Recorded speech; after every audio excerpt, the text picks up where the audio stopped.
అదే RTV app వార్తల్ని క్షణాల్లో చదివే అవకాశం ఉంటుంది. ఒక న్యూస్ పేపర్, ఒక టెలివిజన్ ఛానల్ మీ చేతుల్లో ఎప్పుడు ఉంటాయి.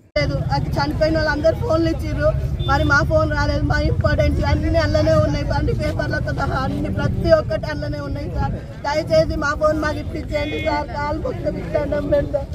మేము ఇంతకంటే ఎక్కువ ఏం చెప్పలేదు సార్. అదేవుడు పోయిందో. చాలా రోజుల నుంచి మరి నాచారంలోని ఇంత పెద్ద సంఘటన నాచారంలో ఎప్పుడు కూడా జరగలేదు. నిజంగా కూడా నాచారంలోని 7 మంది ఈరోజు కుంభమేళాకి వెళ్ళి తిరిగి వచ్చే క్రమంలో భారీ ఒక ప్రమాదానికి గురై చనిపోవడం చాలా బాధాకరం. నిజంగా కూడా చూస్తే డ్రైవర్ రాజు మరి పార్థివ దేహానికి ఇప్పుడే మనం చూడడానికి వచ్చినాము. డ్రైవర్ రాజు అనే వ్యక్తి చాలా నిరుపేద వ్యక్తి, చాలా పేద జీవితంలో ఉంటూ ఇక్కడ శ్రీరామనగర్లో ఉంటా ఉన్నాడు.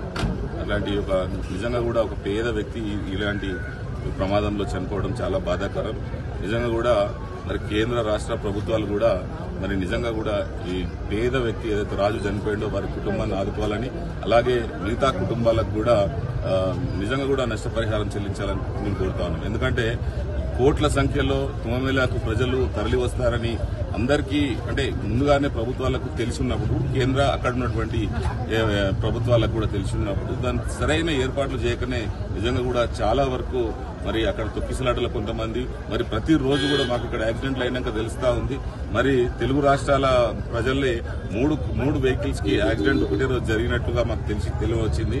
కాబట్టి నేనేమంటున్నా అంటే కేంద్ర రాష్ట్ర ప్రభుత్వాలు తప్పనిసరిగా వీళ్ళకి నష్టపరిహారం చెల్లించాలని కోరుతా ఉన్నాం. అలాగే మన ఇక్కడ తెలంగాణ ప్రభుత్వం, రేవంత్ రెడ్డి గారి ప్రభుత్వం కూడా వీరికి ఏదో విధంగా ఆదుకోవాలి వీరి కుటుంబాలని చెప్పేసి నేను కోరుతా ఉన్నాను. ధన్యవాదాలు. మరిన్ని వీడియోస్ కోసం ఛానల్ ని సబ్స్క్రైబ్ చేయండి. లేటెస్ట్ అప్డేట్స్ కోసం వాట్సాప్ ఛానల్ ని ఫాలో అవ్వండి. ఆ లింక్ డిస్క్రిప్షన్ లో ఉంది.